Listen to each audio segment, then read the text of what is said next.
باللہ من الشیطان الرجیم بسم اللہ الرحمن الرحیم الحمدللہ رب العالمین وصلی اللہ علی محمد وآلہ الطاہرین اما بعد فقد قال اللہ تبارک وتعالی فی کتابہ الکریم بسم اللہ الرحمن الرحیم وَإِذَا تُتْلَى عَلَيْهِمْ آيَاتُنَا بَيِّنَاتٍ قَالَ الَّذِينَ لَا يَرْجُونَ لِقَاءَنَا ائْتِ بِقُرْآنٍ غَيْرِ هَذَا وَبَدِّلْهُ قُلْ مَا يَكُونُ لِي أَنْ أُبَدِّلَهُ مِنْ تِلْقَاءِ نَفْسِي إِنِ اتَّبِعُ إِلَّا مَا يُوحَىٰ إِلَيَّ إِنِّي أَخَافُ إِنْ عَصَيْتُ رَبِّي عَذَابَ يَوْمٍ عَظِيمٍ قُلْ لَوْ شَاءَ اللَّهُ مَا تَلَوْتُهُ عَلَيْكُمْ وَلَا أَدْرَاكُمْ بِهِ فَقَدْ لَبِثْتُ فِيكُمْ أُمَرًا مِّن قَبْلِهِ أَفَلَا تَعْقِلُونَ قرآن مجید کی سورہ یونس کی 15 اور 16 نمبر کی یہ دو آیت کریمہ تھیں۔ ان آیات پر ہماری پوری بحث ہو چکی تھی پچھلے دنوں میں، یعنی اس عشرے کی یہ آخری تقریر ہے، آخری پروگرام یہ۔ اس کے پہلے 9 پروگرامز میں قرآن کی ان 26 آیتوں کی بحث کی گئی کہ جس کو سمجھنے کی ضرورت تھی آج ہمارے جوانوں کو بھی اور مختلف لوگوں کو جو بھی سمجھنا چاہتے ہیں، اس لیے ان آیتوں کے بارے میں مختصر گفتگو کی گئی، بہت تفصیلی نہیں لیکن بہرحال پیش کی جا چکی ہے۔ لیکن یہ ساری بحثیں جو ہیں، یہ 26 آیتیں، فقط اس سے 26 آیتیں ہی مقصود نہیں ہے کہ وہاں پر کفر کی بات کی گئی ہے، جہاد کی بات کی گئی ہے، قتال کی بات کی گئی ہے، عذاب شدید کی بات کی گئی ہے، تو یہ صرف اس کا مسئلہ نہیں ہے، یہ بحث جو ہے پورے قرآن کی ہے۔ اصل مسئلہ اللہ کی یہ کتاب ہے جو لوگوں کو نہیں سمجھ میں آتی، یعنی باطل طاقتوں کو سمجھ نہیں۔ قرآن خود ہی کہتا ہے کہ یہ قرآن جو ہے وہ وَنُنَزِّلُ مِنَ الْقُرْآنِ مَا هُوَ شِفَاءٌ وَرَحْمَةٌ لِّلْمُؤْمِنِينَ وَلَا يَزِيدُ الظَّالِمِينَ إِلَّا خَسَارًا۔ ہم نے اس قرآن کو نازل کیا ہے جو مومنین کے لیے شفا بھی ہے اور رحمت بھی ہے، یعنی شفا ان کے عقائد کے لیے شفا، ان کے باطل اعمال کے لیے شفا، یہ سب شفا اس کے لیے علاج کرتے ہیں، قرآن علاج کرتا ہے۔ قرآن جسمانی علاج بھی کرنے میں کوئی حرج نہیں ہے، کوئی اگر چاہے قرآن کے ذریعے سے، آیتوں کے ذریعے سے، کیونکہ اصل شفا دینے والی ذات اللہ کی، اگر اللہ کا کلام پڑھتا ہے تو مسئلہ نہیں، لیکن اصل شفا جو قرآن کے ذریعے سے انسان کے باطل اعمال، باطل اخلاق، گندے کردار، گندے عقائد، نجس عقائد جس کی بحث پہلے کی گئی، نجس عقائد، نجس آستھائیں اور عقیدتیں، ان سب کا علاج قرآن کرتا ہے۔ لیکن وَلَا يَزِيدُ الظَّالِمِينَ إِلَّا خَسَارًا، ظالم لوگ قرآن سے کیا لیتے ہیں؟ صرف گھاٹا لیتے ہیں۔ یعنی وہ اگر سال بھر قرآن کا مطالعہ کرتے ہیں اور پھر اس میں 26 آیتیں نکال کر کیا کرتے ہیں؟ اپنے لیے بھی نقصان کرتے ہیں، دوسروں کے لیے نقصان کرتے ہیں، لیکن وہ یہ سمجھتے ہیں کہ اس سے نقصان ہو رہا ہے۔ ان کا نقصان تو یقیناً ہو جا رہا ہے، لیکن بشریت کا نقصان اس سے نہیں ہوگا۔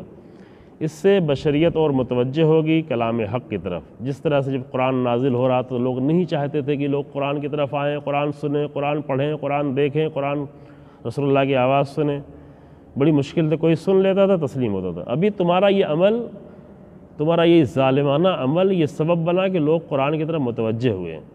پہلے بھی میں عرض کر چکا ہوں کہ 2001 میں جب ٹاورز گرائے گئے اسلام کی دشمنی میں، جہاد کی دشمنی میں، قرآن کی آیات جہاد کے مقابلہ کرنے کے لیے اور اسلام کو بدنام کرنے کے لیے، تو اس دن کے بعد سے پر ڈے ایوریج جو تھا وہ تقریباً 900 لوگ ایک دن میں امریکہ میں مسلمان ہو رہے تھے، اور قرآن سب سے زیادہ پڑھی جانے والی کتاب تھی، سب سے زیادہ بکنے والی کتاب تھی۔ قرآن میں امریکہ میں 1% مسلمان بھی نہیں ہے، 1% مسلمان نہ ہو لیکن سب سے زیادہ بکنے والی کتاب قرآن ہو تو، اور کئی سالوں تک یہ سلسلہ رہا، تو یہ اس پہ سوچنا چاہیے نا انسانوں کو۔ تو یہ بھی جو ظالموں نے کیا ہے یہ کام قرآن کے لیے کہ قرآن کی آیتوں پر اعتراض کیا ہوا ہے، اس سے یہ تصور نہ کریں کہ کامیابی مل گئی ہے۔ اس سے اصل میں کامیابی حق کی کامیابی ہوتی۔ اللہ جو ہے کبھی، یہ فارسی کا ایک مصرع ہے، شعر پورا نہیں ہے، شعر کا ایک مصرع ہے، محاورہ بن چکا ہے، عدو شوت سبب خیر گر خدا خواہد، یعنی اگر اللہ چاہے تو دشمن کو بھی خیر کا سبب بنا دیتا ہے۔ اگر اللہ چاہے تو دشمن کے ہتھ کنڈے، دشمن کی سازشیں یہ لوگوں کے لیے خیر کا سبب بن سکتی ہیں۔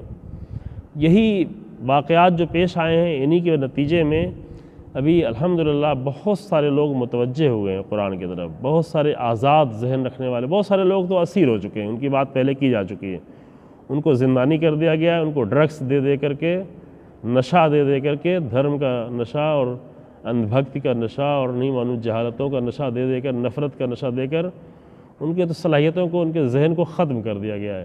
لیکن بہت سارے لوگ ہیں جن کے ذہن آزاد ہیں، وہ آزاد ذہن سے آ کر قرآن کے بارے میں سوچتے ہیں کہ آخر یہ کون سی کتاب ہے، کیوں قرآن کے لیے اتنا سب کچھ کیا جا رہا ہے، تو اگر قرآن پڑھ رہے ہیں، قرآن طرف متوجہ ہو رہے ہیں، قرآن کی نورانیت ان کے دلوں کو روشن کر رہی ہے اور کرے گی، اور یہ ہونے والا ہے، یہ بہت زیادہ ہونے والا ہے، کیونکہ خرافاتی دین، خرافات، باطل چیزیں یہ زیادہ دن تک باقی نہیں رہتی۔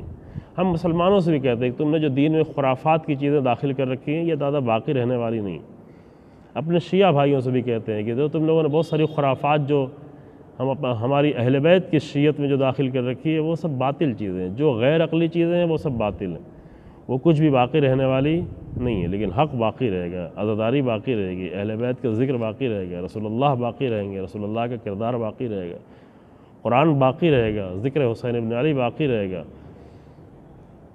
پاکیزہ انسانوں کا ذکر باقی رہے، وہ کبھی ختم ہونے والا نہیں، وہ کوئی ختم نہیں کر سکتا، حق کبھی ختم نہیں ہوتا۔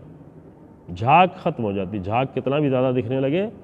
پچھلے سال قرآن کی اس آیت پہ پورے ایک مہینے گفتگو ہوئی تھی، سورہ رعد کی آیت نمبر 17 ہے، اس کو ہم ابھی پڑھیں گے نہیں، لیکن جو چاہیں وہ جا کے دیکھیں کہ باطل جھاگ جیسا ہے، بہت پھیل جائے، بہت ہنگامہ دکھ رہا ہو، بہت شور گل دکھ رہا ہو، لیکن جھاگ ہے، جھاگ چھا جاتی ہے، پانی نیچے دکھائی بھی نہیں پڑتا، پانی چھپ جاتا ہے، لیکن پانی ختم نہیں ہوتا، جھاگ ختم ہو جاتی ہے۔ فَأَمَّا الزَّبَدُ فَيَذْهَبُ جُفَاءً وَأَمَّا مَا يَنْفَعُ النَّاسَ فَيَمْكُثُ فِي الْأَرْضِ، جس چیز سے لوگوں کو فائدہ پہنچتا ہے وہ زمین میں چلی جاتی، وہ زمین میں چلی جائے گی، وہ بھاپ بن جائے گی، وہ قطرہ رہے گی، وہ سمندر میں جائے گی، وہ جس حالت میں پانی رہے گا، پانی ختم نہیں ہو سکتا، پانی آکسیجن رہے، زمین میں رہے، پانی کی شکل میں رہے، بخار کی شکل میں رہے، بھاپ کی شکل میں رہے، بادل کی شکل میں، جس شکل میں رہے، حق کبھی ختم نہیں ہوتا۔ زمین کے اندر چلا جائے حق باقی رہے گا، لیکن جھاگ ختم ہو جائے گی، تو قرآن باقی رہے گا۔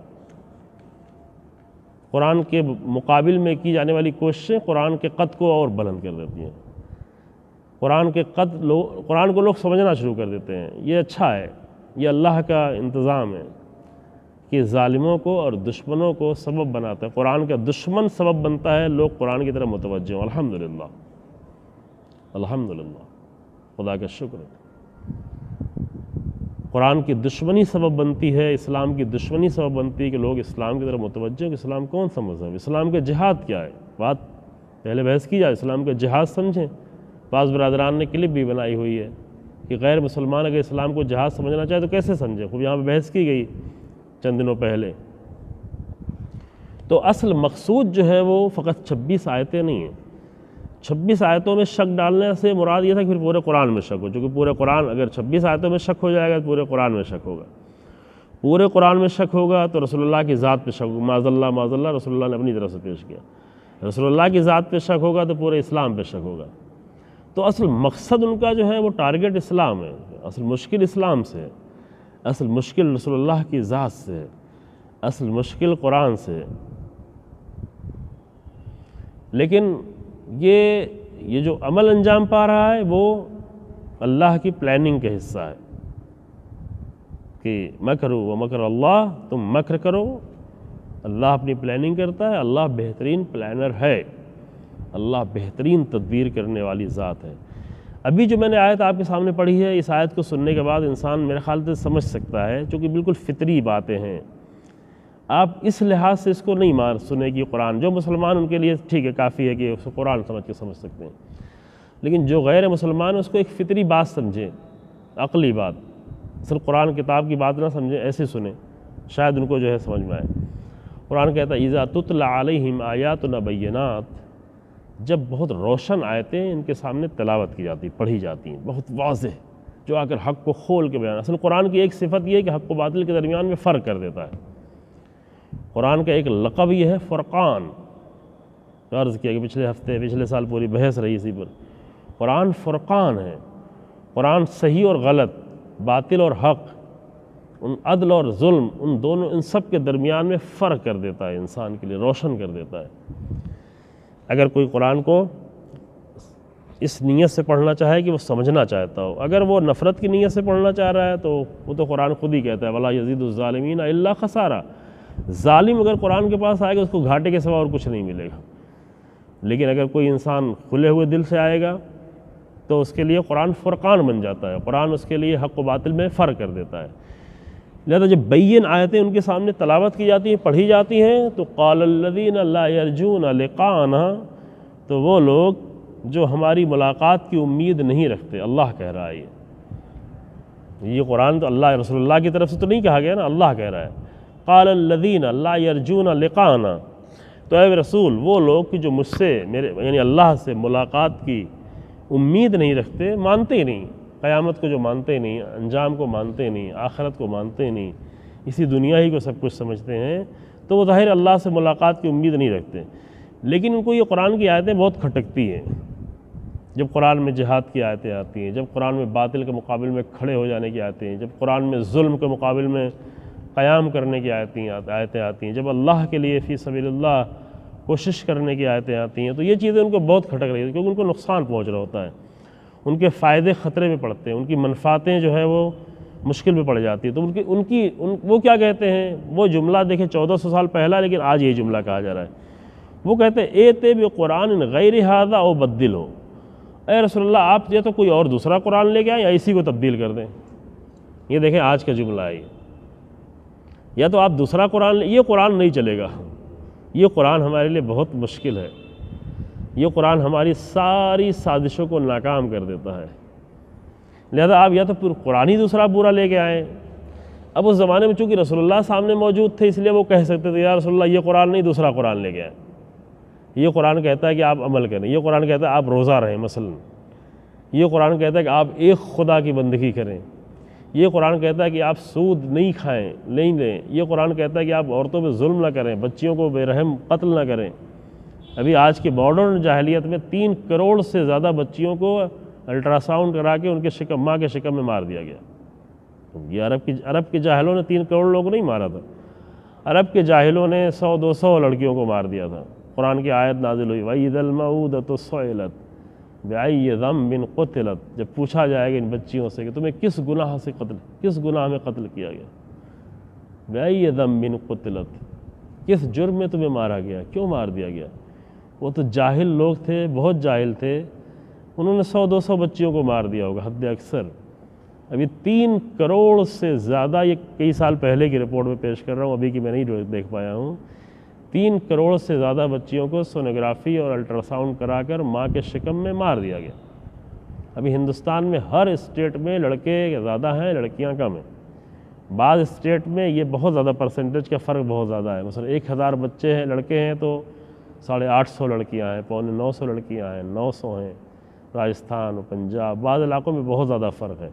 کیوں؟ اس لیے کہ مار دیا گیا عورتوں کو، لڑکیوں کو ماں کے شکم میں پیدا بھی نہیں ہونے دیا گیا، وہ جہالت تھی۔ تو جو لوگ یہ سارے جرم کرتے ہیں ان کو یہ قرآن سمجھ میں نہیں آئے گا، جہاں قرآن احترام سکھاتا ہے، جہاں عورتوں کو احترام سکھاتا ہے، جہاں عورتوں کو مردوں کے برابر کا درجہ دیتا ہے، بالکل برابر کا، کہ سب مومن، مومنات، مومنین، قانتات، قانتین، عابدات، عابدین، سب کے لیے ایک کلمہ استعمال کرتا ہے، سب کے لیے فضیلت برابر معین کرتا ہے۔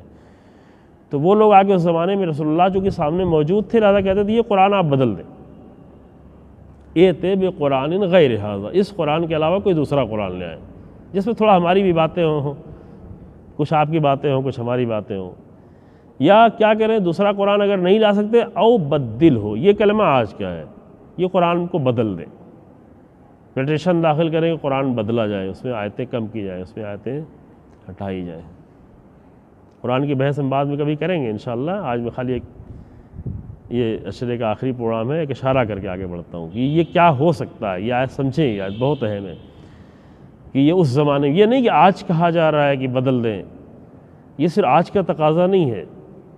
ابھی امریکہ کی طرف سے جو ہے وہ سلیبس تیار کیا گیا افغانستان کے لیے، اور سعودی عرب میں بھی آ کر، جہاں سے قرآن کی بہت ساری آیتیں قرآن میں سے تو نہیں نکال سکے. قرآن میں سے تو کوئی نہیں نکال سکتا. یہ تو بہت ہی حماقت آمیز تقاضا تھا کہ ایک ملک جو ہے قرآن کی آیتیں نکالو. ایک ملک تو قرآن نہیں ہے، قرآن 200 ملکوں کا قرآن ہے. قرآن پوری دنیا کے لیے. قرآن ساری دنیا کے ہر گھر میں سب سے زیادہ جو کتاب موجود ہے وہ قرآن ہے، اور پوری دنیا کے ہر گھر میں ایک ہی قرآن موجود ہے. ایک قرآن کے سوا کوئی دوسرا قرآن نہیں ہے. ایک لفظ کی تبدیلی کے بغیر، ایک لفظ نہیں، ایک حرف بھی کہیں پہ تبدیل نہیں ہے. ایک ہی قرآن ہے پوری دنیا میں، اور سب سے زیادہ ہے. لہذا یہ جو کہا ہے بدل ہو، یہ آج کی بات نہیں، رسول اللہ کے سامنے کہا جا رہا تھا بدل دیں. یا رسول اللہ کچھ بدلیں، ان میں سے کچھ آیتیں نکال دیں، کچھ سخت آیتیں ہیں اسے نکال دیں. سخت لازم ہے، قانون میں سختی لازم ہے. پہلے بھی عرض کیا گیا، اگر صرف نصیحتوں کی باتیں ہوں، چاہے اخلاقی باتیں، تو کوئی بات نہیں. لیکن اگر قانون ہے تو قرآن قانون ہے. قرآن حکومت کا قانون ہے. قرآن زندگی کا قانون ہے. قرآن ایک نظام ہے، قرآن ایک سسٹم ہے. تو وہاں پر سختی لازم ہے. جس طرح رحمت لازم ہے، جس طرح مہربانی لازم ہے، اسی طرح باطل طاقتوں کے مقابلے میں سختی لازم ہے. لہذا یہ باطل طاقتیں بہت پریشان ہوتی تھی، کہتی تھی آپ بدل دیں اسے. جواب میں کیا کہا؟ اب جواب میں دیکھیں، رسول اللہ اپنی طرف سے جواب نہیں دے سکتے. یہاں سمجھیں اس آیت کو. قل، اے رسول آپ کہہ دیں. یعنی کہ رسول اللہ آپ نہ کہیں اپنی طرف سے، میں کہہ رہا ہوں وہ آپ کہیں. قل، اے رسول آپ کہہ دیں ان لوگوں سے، ما یکون لی ان ابدلہ من تلقاء نفسی، مجھے یہ اختیار نہیں کہ میں اپنی طرف سے بدل دوں. وہ آگے رسول اللہ سے کہتے تھے کہ آپ قرآن دوسرا لائیں یا بدل دیں، تو اللہ نے کہا کہ اے رسول آپ خود کہہ دیں ان سے کہ مجھے یہ اختیار ہی نہیں ہے، میں کر ہی نہیں سکتا، میرے بس ہی کا نہیں ہے. رسول اللہ تمام بشریت سے عظیم انسان، یہ ہم نہیں کہتے، یہ دوسرے لوگ بھی اعتراف کرتے جو انصاف پسند لوگ ہیں. ایک کتاب بھی لکھی گئی کئی سال پہلے، میرے خیال سے شاید 40-45 سال پہلے کتاب لکھی گئی ہے، دنیا کے سب سے عظیم انسان، اس میں سب سے پہلا نام، کرسچن نے لکھی کتاب لیکن سب سے پہلا نام رسول اللہ کا نام، اور وجوہات بھی بیان کی کیوں رسول اللہ سب سے زیادہ عظیم ہے. یہ دوسرے عشرے میں بیان ہوگا کہ رسول اللہ کا جو جنگی کردار رہا ہے کتنا عظیم الشان ہے، پورے اور کردار رہا ہے. لیکن وہ رسول اللہ جو اتنے عظیم ہیں، جو فصاحت و بلاغت میں رسول اللہ کا کلام اتنا عظیم کلام ہے، فصیح ترین کلام ہے، لیکن وہ رسول اللہ کو بھی کے لیے بھی ممکن نہیں ہے کہ وہ قرآن میں ذرا بھی تبدیلی کر سکیں، قرآن کے ایک لفظ کو بدل سکیں. آپ کہیں کہ خلیفہ و فلاں و فلاں، یہ کسی کے تو سوال ہی، رسول اللہ کو اختیار نہیں ہے اس بات کا کہ قرآن میں ایک لفظ کی تبدیلی کر سکیں. ما یکون لی ان ابدلہ من تلقاء نفسی، میں اپنی طرف سے اس میں کچھ تبدیل کر ہی نہیں سکتا. ان اتبع الا ما یوحی الی، میں تو صرف اسی کی اتباع پیروی کرتا ہوں جو اللہ نے ہماری طرف وحی کر دی ہے. میں صرف اللہ کی وحی کی پیروی کر سکتا ہوں. اور صرف اتنی بات نہیں ہے بلکہ اس کے آگے بھی، انی اخاف ان عصیت ربی عذاب یوم عظیم، اگر میں نافرمانی کروں اللہ کی، اگر میں اپنی طرف سے بدلنا چاہوں، میں کچھ چینج کرنا چاہوں قرآن میں، یا میں کوئی بھی نافرمانی اگر اللہ کی کروں کسی بھی حکم کی، تو میں خود اللہ کے عذاب سے ڈرتا ہوں روز قیامت کے. تو قانون کی تبدیلی اللہ نہیں قبول کرے گا. اللہ بڑے سے بڑے گناہ معاف کر دے گا. سورہ زمر میں قرآن کہتا ہے کہ ان اللہ یغفر الذنوب جمیعا، اللہ سارے گناہوں کو معاف کر سکتا ہے، شرک کے سوا باقی سارے گناہوں کو اللہ معاف کر سکتا ہے. اور توبہ کا موقع بھی اس لیے دیتا ہے کہ اللہ معاف کر دے، اللہ چاہتا ہے کہ معاف کر دے. لیکن رسول اللہ فرماتے ہیں کہ ہم قانون تبدیل کر دیں اللہ کا، یہ تبدیلی ممکن نہیں ہے. اس سے تو میں خود ڈرتا ہوں، میں اللہ کے عذاب سے ڈرتا ہوں، یوم عظیم قیامت کے دن کے عذاب سے میں ڈرتا ہوں اگر میں اللہ کی نافرمانی کروں. اور پھر اس کے بعد رسول اللہ نے دلیل پیش کی. دلیل بہت پیاری، یہ دلیل جو عقلی دلیل ہے قرآن میں لیکن عقلی دلیل. اس لیے میں نے کہا کہ آپ قرآن کی آیت سمجھ کے نہ پڑھیں. جن کو قرآن نہیں پڑھنا ہے تو قرآن نہیں، عقل کے اعتبار سے سنیں. کہتے قل، اے رسول آپ یہ بھی کہہ دیں، لو شاء اللہ ما تلوتہ علیکم، اگر اللہ چاہتا تو میں تو تلاوت بھی نہیں کر سکتا تھا قرآن کی تمہارے سامنے. یعنی جو کچھ میں کر رہا ہوں اپنے اختیار میں میرے ہے نہیں، میں نہیں کر سکتا. جو کچھ اللہ مجھے طاقت دیتا ہے، اللہ مجھے گویائی دیتا ہے، اللہ نے مجھے زبان دی، اللہ نے مجھے ذہن دیا، اللہ نے فرشتہ نازل کیا، اللہ نے آیتیں نازل کی، اللہ نے یہ ذمہ لیا کہ میں ایسے یاد کراؤں گا تمہیں. اے رسول اللہ آپ پریشان نہ ہو، آپ جلدی جلدی دہرائیں نہیں. قرآن کی آیت ہے، رسول اللہ جب قرآن کی آیتیں نازل ہوتی تھی جلدی جلدی اس کو دہراتے تھے کہ کہیں کوئی لفظ چھوٹ نہ جائے. تو قرآن نے کہا کہ نہیں آپ پریشان نہ ہو، میں اسے محفوظ رکھوں گا آپ کے پاس، آپ اسے بھول نہیں سکتے. اللہ نے وعدہ کیا ہوا ہے. آپ پریشان نہ ہو یا رسول اللہ، اس قرآن کی حفاظت کی ذمہ داری ہماری ہے. اس میں کوئی باطل نہیں آ سکتا. اس کا جمع کرنا، اس کا قرآن، اس کا اکٹھا کرنا، اس کا پڑھنا، یہ سب میرے اوپر ہے، یہ ساری ذمہ داری میری. قل ما شاء لو شاء اللہ ما تلوتہ علیکم، کہہ دو اے رسول کہ اگر اللہ چاہتا تو میں تو تلاوت بھی نہیں کر سکتا تمہارے سامنے. ولا ادراکم بہ، نہ تو میں تمہیں سمجھا ہی سکتا تھا اسے. فقط لبثت فیکم عمرا من قبلہ، میں تم سے پہلے، میں کوئی پہلی مرتبہ تو ابھی نہیں آ گیا ہوں، میں نے 40 سال میں پہلے تمہارے درمیان میں زندگی گزار چکا ہوں. اگر میری طرف سے ہوتا، اگر میرے اختیار میں ہوتا تو اس طرح کی باتیں تو مجھ سے پہلے بھی سنتے. یہ دلیل ہے، یہ عقلی دلیل ہے. اس کو آپ قرآن کی دلیل اگر نہ بھی مانے، کوئی مثلا کہ انسان مسلمان نہیں ہے وہ اصل قرآن کی دلیل نہ ماننا چاہے تو عقل کی دلیل تو مانے. رسول اللہ فرماتے ہیں کہ میں تمہارے درمیان میں 40 سال پہلے، قرآن کے آنے سے 40 سال پہلے بھی جی چکا ہوں، زندگی گزار چکا. لبثت فیکم عمرا من قبلہ، قرآن کے نازل ہونے سے پہلے میں تمہارے درمیان میں ایک زندگی گزار چکا ہوں، لمبی زندگی. رسول اللہ کی کل 63 سال کی زندگی ہے. 63 سال میں 40 سال قرآن کے نازل ہونے سے پہلے کی زندگی ہے. تو افلا تعقلون، کیا تم عقل نہیں رکھتے ہیں؟ یہ دیکھیں عقل کا سوال کیا. تمہارے پاس عقل نہیں ہے. اگر تمہارے پاس عقل ہوتی تو تم اتنا تو سمجھ سکتے تھے نا کہ میں تمہارے درمیان میں 40 سال پہلے رہا. جب میں 40 سال پہلے رہا تو میں اس طرح کی آیتیں پڑھتا تھا. رسول اللہ نے اس سے پہلے کبھی اس طرح کی آیتیں پڑھی تھیں؟ اس میں کوئی شک نہیں. رسول اللہ پاک و پاکیزہ تھے، رسول اللہ صادق تھے، رسول اللہ امین تھے، رسول اللہ کا کردار عظیم تھا. رسول اللہ نے جو ہے کبھی بت پرستی نہیں کی، رسول اللہ کبھی شراب کے قریب نہیں گئے، رسول اللہ نے کبھی عرب کی جہالتوں میں شامل نہیں ہوئے بلکہ اس کے مقابل میں کھڑے رہے. یہ سب کچھ کیا رسول اللہ نے، لیکن رسول اللہ نے کبھی قرآن کی آیتوں کی تلاوت تو نہیں کی تھی. رسول اللہ نے اپنی طرف سے قرآن پیش کیا تھا، نہ اس میں کچھ تبدیلی کر سکتے. تو جب میں 40 سالوں تک تمہارے درمیان میں رہا اور میں نے کوئی آیت نہیں پیش کی تو آج میں کیسے پیش کر سکتا ہوں؟ اور جب میں پیش نہیں کر سکتا تو میں تبدیل کیسے کر سکتا ہوں؟ یہ ہے عقل کی دلیل. جب میں اپنی طرف سے قرآن پیش نہیں کر سکتا تو پھر مجھے کہاں سے حق بنتا ہے کہ اسے تبدیل کر دوں؟ رسول اللہ نے کبھی اپنی زندگی میں شعر اسی لیے نہیں پڑھا کیونکہ لوگ سمجھتے تھے کہ ایسا نہ ہو کہ رسول اللہ شعر پڑھتے، رسول اللہ شاعر ہے تو قرآن بھی شاعری ہوگی، قرآن کی آیت بھی نازل. رسول اللہ آپ شعر نہیں پڑھیں، آپ کے لیے اصل شعر پڑھنا زیبا نہیں دیتا. وما علمناہ الشعر وما ينبغي له، میں نے رسول اللہ کو شعر کی تعلیم ہی نہیں دی، نہ رسول اللہ کے لیے مناسب نہیں تھا. مناسب کیوں نہیں تھا؟ تاکہ قرآن پر کوئی ذرہ برابر شک نہ کرنے پائے، قرآن محفوظ رہے. اور اس کے بعد قرآن کہتا ہے فمن اظلم ممن افترى علی اللہ کذبا او کذب بآیاتی انہ لا یفلح المجرمون. اس سے بڑھ کر اور ظلم کیا ہو سکتا ہے؟ بدترین ظلم یہ ہے کہ اللہ پر جھوٹا الزام لگایا جائے یا اللہ کی آیتوں سے انکار کیا جائے، جھٹلایا جائے. اور یہ مجرم لوگ ہیں جو کبھی کامیاب نہیں ہو سکتے. تو یہ آیت ہم نے سورہ یونس کی اس لیے پڑھی کہ یہ جان لیں کہ حتیٰ یہ جو لوگ کہتے ہیں کہ آج تبدیل کر دیں، آج نہ سپریم کورٹ کا اس بات کو اختیار ہے، نہ کسی عالم کو، نہ کسی فاضل کو، نہ کسی مرجع کو، نہ کسی مفتی کو. جب یہ اختیار رسول اللہ کے پاس نہیں تھا تو کسی کے بعد یہ اختیار کیسے آ سکتا ہے؟ جب رسول اللہ خود اپنی طرف سے کہہ رہے ہیں ما کان لی ان ابدلہ من تلقاء نفسی، میرے لیے ممکن، ما یکون لی، معاف کیجیے گا، کل ما یکون لی ان ابدلہ من تلقاء نفسی، میں نہیں بدل سکتا. تو کون بدل سکتا ہے؟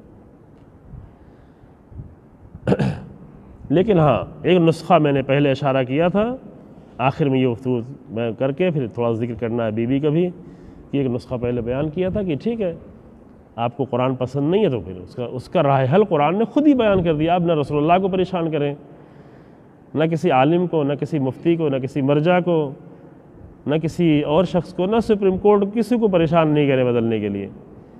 آپ خود اکٹھا ہو جائیں، بڑی بڑے علمی شخصیتوں کو لے آئیں، اسکالرس کو، پروفیسرس کو، دانشمندوں کو۔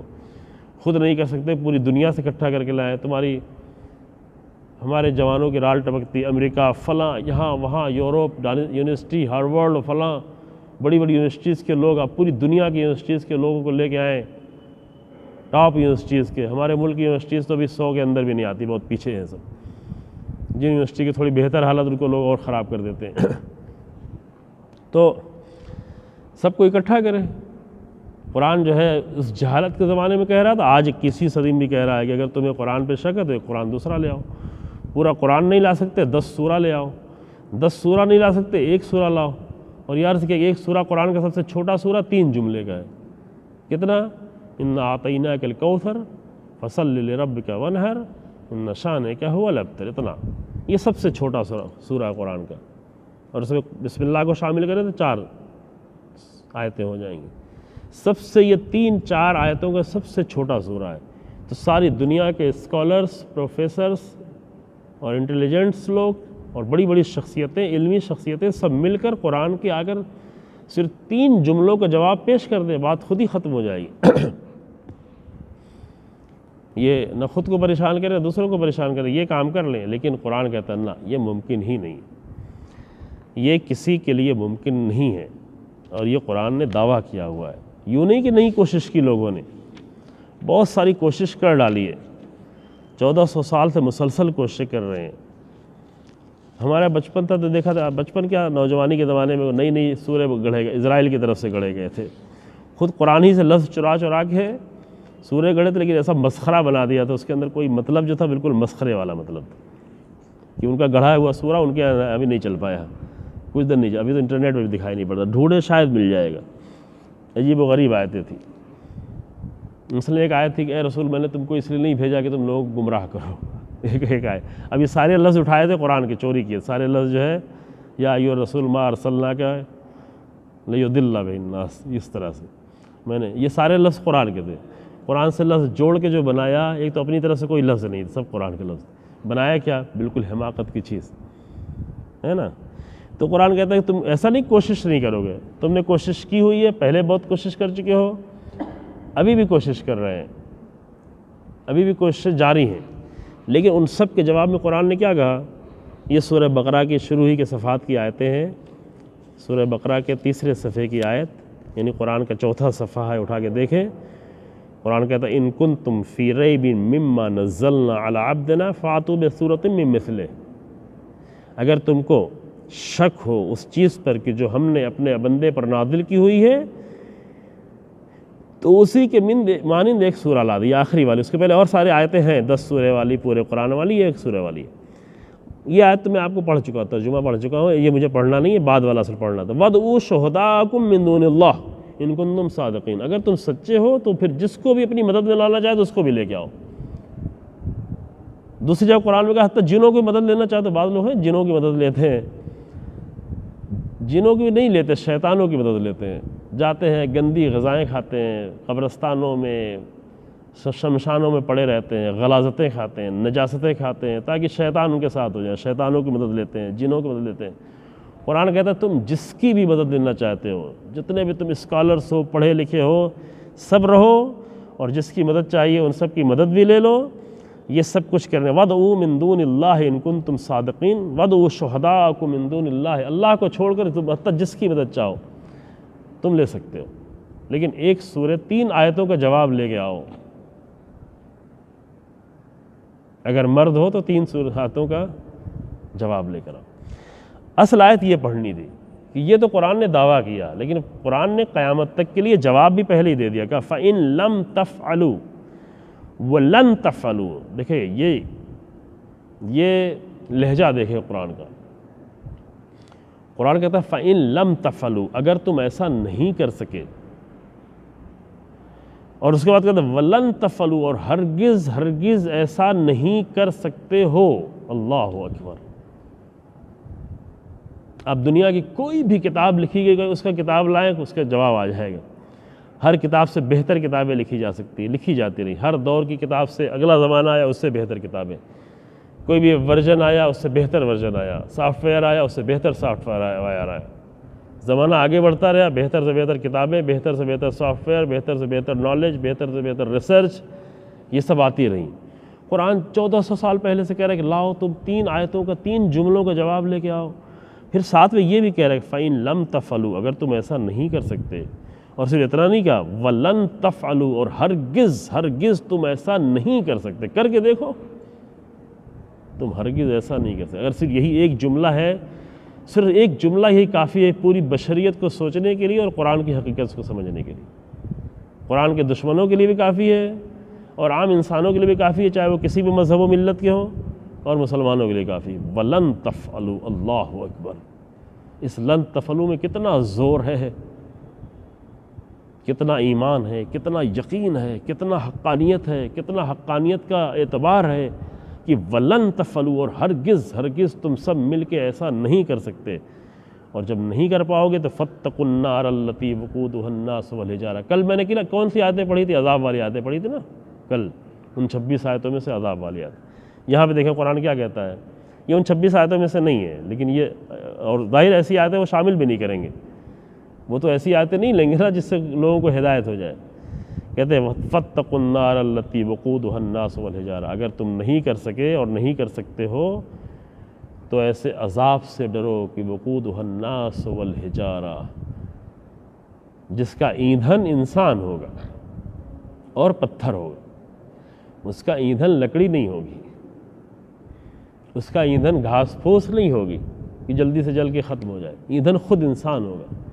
وقودها الناس والحجارہ اعدت للکافرین، جو انکار کرنے والوں کے لیے آمادہ کر دی گئی ہے۔ یہ نہیں کہ بعد میں آمادہ کی جائے گی، یہ جہنم پہلے سے آمادہ کر دی، اعدت تیار ہے، آمادہ کی گئی ہے للکافرین۔ اگر لوگوں کو یقین نہیں آتا تو تھوڑا زمین کے اندر جا کے دیکھ لیں، وہ منظر دیکھنے کو مل جائے گا۔ کبھی کبھی لاوا پھٹتا ہے نا، دیکھتے ہوں گے کہ جب آگ جو ہے، جب پتھر جو ہے وہ کس طریقے سے آگ بن کے بہہ رہا ہوتا ہے، دیکھا ہے آپ لوگوں نے؟ لاوا پھٹتا ہوا دیکھا ہے نا؟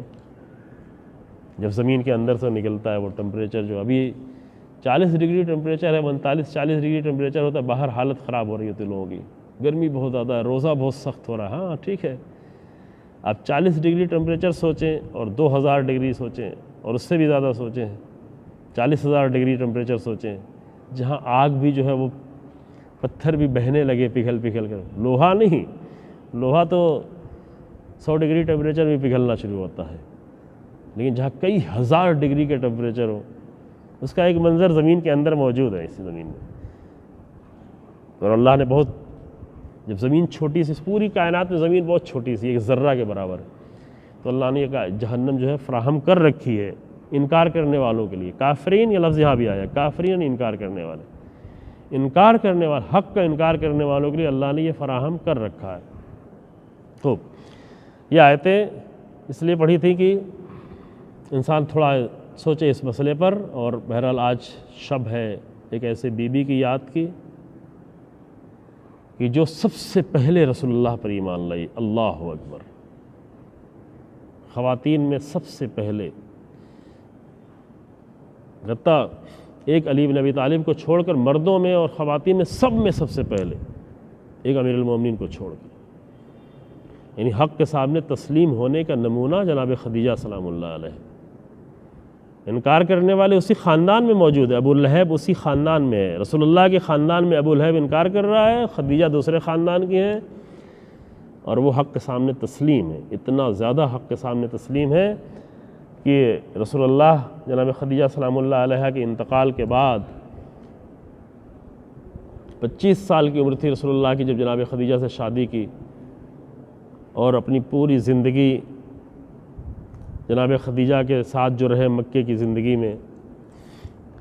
پھر جب بی بی کی وفات ہو گئی اور رسول اللہ 53 سال کے تھے جب ہجرت کی، اس کے پہلے پھر رسول اللہ جو ہے اس کے بعد جب جتنے دنوں تک زندہ رہے، جب تک زندہ رہے، رسول اللہ نے ہمیشہ جناب خدیجہ کو یاد کیا۔ دوسری بیویاں تھیں، رسول اللہ جو ہے اسلام کے پھیلنے کے لیے، بہت سارے لوگ تھے جن کی لوگ جنگ میں شہید ہو جاتے تھے، ان کی بیویاں بوڑھی تھیں، بوڑھی عورتوں سے کوئی شادی کرنے کے لیے تیار نہیں تھا، رسول اللہ ان کو اپنے گھر میں جگہ دیتے تھے، ان کی شادی کرتے تھے۔ رسول اللہ 53 سال کی عمر تک رسول اللہ نے صرف ایک خاتون، وہ بھی رسول اللہ کی عمر سے زیادہ تھی، بعض روایتیں، زیادہ تر روایتیں رسول اللہ سے عمر میں حتیٰ 15 سال کی بڑی تھی۔ اختلافات ہیں، ٹھیک ہے، اس کو بھی لوگ ذریعہ بناتے ہیں کہ رسول اللہ کے خلاف بولنے کے لیے۔ وہ اپنی کتابوں کو نہیں دیکھتے کہ آپ کے راجاؤں اور بادشاہوں اور جن کو اپنا بھگوان بنا رکھا ہے، ان کے پاس ہزاروں کی تعداد میں گوپیاں اور نہیں معلوم کیا کیا ہوا کرتی تھیں۔ رسول اللہ محروم عورتوں کو، جن کے شوہر شہید ہو جایا کرتے تھے اور ان کے سن زیادہ تھے، بوڑھی عورتیں تھیں بہت ساری، ان سے شادی کرتے تھے۔ یا یہ کہ کوئی پیش کرتا تھا کہ بھئی آپ میرے قبیلے کی بیٹی سے شادی کر لیں، ایک خاتون جو جوان بھی تھی وہ بھی پیش کیا، اور رسول اللہ اس لیے بھی شادی کرتے تھے تاکہ یہ قبیلہ، اگر اس قبیلے کے ہم داماد ہو جاتے ہیں تو یہ دامادی کی بنیاد پر حق کو قبول کر لیں۔ رسول اللہ کے نزدیک سب سے بڑی چیز حق تھی، حق قبول کر لو۔ حق قبول کرنے کے لیے بعض بیویاں ایسی تھیں جو رسول اللہ کو بہت پریشان بھی کرتی تھیں، نہ ان کا اخلاق صحیح تھا، نہ رویہ صحیح تھا، لیکن رسول اللہ کو وہ سب بھی گوارا تھا، صرف اس لیے کہ حق قبول کر لیا جائے، حق زیادہ لوگوں تک پہنچ جائے۔ لہذا جب بعد میں دوسری بیویاں آئیں تب بھی رسول اللہ جناب خدیجہ کو یاد کرتے تھے، اللہ اکبر، خدیجہ کو۔ بعض بیویوں کو تکلیف بھی ہوتی، کیا تم ایک بوڑھی عورت کو اتنا آپ یاد کرتے رہتے ہیں؟ کہا تمہیں کیا معلوم کہ خدیجہ نے کس وقت میرا ساتھ دیا، کس وقت ایمان لائی، کس وقت میری مدد کی، خدیجہ نے مجھے جو اولاد دی، خدیجہ نے جو مجھے فرزند دیا، شہید بھی ہو گئے، انتقال کر گئے، جناب خدیجہ کے جو بیٹے تھے وہ انتقال کر گئے، لیکن بیٹی جناب زہرا باقی رہی، اسے نسل رسول اللہ آگے بڑھی، کوثر کی نسل آگے بڑھی، کوثر قرار پائیں۔ تو جناب خدیجہ کو اس طرح رسول اللہ یاد کرتے تھے، گریہ کرتے تھے۔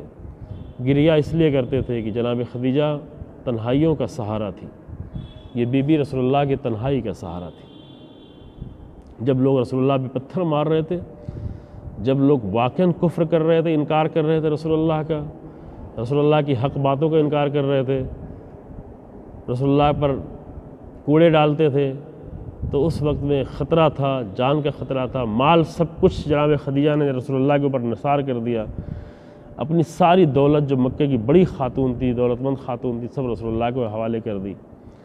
یعنی فقط ایمان کی حد تک، فقط یہ کہ ہماری آخرت بچ جائے، اس حد تک ایمان نہیں لائی تھی۔ بہت ساری عورتیں ہوتی ہیں کہ اپنی آخرت کے لیے بہت کچھ کر رہی، لیکن دنیا ہماری الگ سے بچی رہے، دنیا میں کسی کو شریک نہیں ہونے دیتی، شوہر کو بھی شریک نہیں ہونے، نہیں ہمارا مال، ہمارا سونا، ہمارا زیور، یہ ہمارا پیسہ، ہمارا اکاؤنٹ۔ لیکن جناب خدیجہ نے صرف رسول اللہ کے دین پر ایمان نہیں لائی، بلکہ پورے وجود سے اپنے آپ کو رسول اللہ کے سامنے تسلیم کر دی، اور یہ عظیم مقام ہے، یہ نمونہ ہے، یہ آج کی بشریت کے لیے نمونہ ہے کہ حق کے سامنے تسلیم ہو تو اس طرح سے تسلیم ہو جس طرح حضرت خدیجہ سلام اللہ علیہ تسلیم ہو۔ پروردگار کی بارگاہ میں دعا ہے کہ ہم سب کو راہ رسول اللہ پر چلنے کی توفیق عنایت فرمائے، دین رسول اللہ کو سمجھنے کی توفیق عنایت فرمائے، دین رسول اللہ کو اس طرح ہم اپنائیں کہ دوسروں کے سامنے پیش کر سکیں، اور دین رسول اللہ پر اس طرح چلنے کی توفیق عنایت فرمائے جس طرح حضرت خدیجہ سلام اللہ علیہ چلتے رہے۔ الحمدللہ رب العالمین، وصلی اللہ علی محمد وعلی آلہ۔